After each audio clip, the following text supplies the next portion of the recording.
Good morning and welcome to week 4. I hope you all had an opportunity to take a look at the materials that I posted yesterday. I wanted to make sure that you looked at those materials before I posted the video, because this video is just going to explain and go over the PowerPoint presentation that hopefully you had an opportunity to look at. I can't believe we're already in week 4. How exciting. Your writing has been fabulous. It's been great reading your writing and critiquing. Hopefully you've gained some insightful knowledge and information that you can take with you as you move forward in your academic career and your writing. So let's go ahead and take a look at the expository essay, because it can seem very similar to the persuasive essay, but it is different. And I want to make sure that I'm touching on the points that are sometimes confusing to students when writing an expository essay. So let's take a look.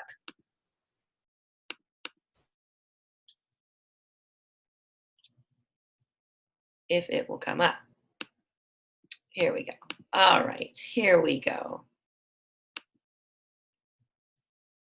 Hope you all are able to see this. Expository writing, give me the facts. Okay, expository writing is not about persuading. It's not about describing. It's not a personal narrative. It's not about arguing or your opinion. It is giving the facts as they are presented. And that is what you need to remember when you're writing an expository essay. Again, what is expository writing? The purpose of the expository essay is to explain a topic in a logical and straightforward manner. Okay. There's no bells and whistles. There's no fancy, flowery description or sensory details. You are only there to write and report the facts. You do not reference your opinion. And that's a lot of times where most everybody kind of gets tripped up, is that they have this great topic, but then they insert their opinions, and that's not what this is about at all. A typical expository essay writing prompt will use the words explain or define. That's going to be the differentiation between expository writing and persuasive writing. Persuasive writing will tell you to argue or state your opinion, and an expository writing prompt will will use words like explain or define. Okay, so let's look at this example prompt. Write an essay explaining how the computer has changed the lives of students. Notice, guys, there is no instruction to form an opinion or an argument whether or not computers have changed the lives of students or changed your life. Specifically, what you would do to find out the information is you're going to do a little bit of research on how has the computer changed the lives of students. Simple as that. And then you're going to report the facts as accurately as you can find them, as they are. Expository essay structure. I'm not going to go through all of this with you. I want you to do this on your own. I'd rather make sure that you understand the prompt and the essay format. So that's basically what we're going to spend most of our time going over. And again, these are short videos because this is a flex class. So, it's just short instructional videos so that you can grasp what the concept is about for each essay. But remember, at the beginning, we talked about the 5-step process for writing a persuasive essay. Well, the 5-step process is going to reintroduce itself here, except for it's going to be a little bit different. Okay, the typical essay is composed of 5 paragraphs. Again, I want this essay to be 5 paragraphs. You're going to have your introductory paragraph, which is going to contain your thesis or your main idea, which is going to tell your reader what you are writing about. Then the body, that's going to be 3 paragraphs, right? You're going to discuss your thesis in those 3 paragraphs. And then, of course, your concluding paragraph. I want to make sure you understand the expository writing process. Yes, it is similar to, the process is exactly the same as the persuasive essay, but what you do within that process is different. So make sure that you're understanding that, because again, this is not a persuasive essay. This has nothing to do with your opinions or how you feel about it, all right? So I'm going to let you go through this yourself. I am going to stop where I feel it's important because I want you to understand what the foundation of the expository essay. So in the drafting portion, the sentences of each paragraph should offer facts and examples in support of the paragraph's topic. Now, let's look down here. Since an expository composition discusses an event, situation, or the views of others, and not a personal experience, students should write in the third person. Every one of our essays over the course of the last few weeks, we've written in the first person, right? This essay is not to be written in the first person. It's to be written in the third person. He, she, or it. Use those pronouns and avoid I or you in sentences. I'm going to be looking for that. You can go through and look at the revision process. These are questions that you need to ask yourself as you're revising. Editing, you know that the editing stage, proofreading and correcting errors in grammar. And then, of course, you're publishing when you're ready to put it out there to me, to submit it. Now, the expository essay is kind of different. Like I said, it's different than any other essay because the expository essay serves sort of like as an umbrella, okay? And underneath that umbrella are different types of expository essays, different types of informative essays. You've got the definition essay where you're explaining the meaning of a word, term, or concept. You've got a classification essay where you're breaking down a broad subject.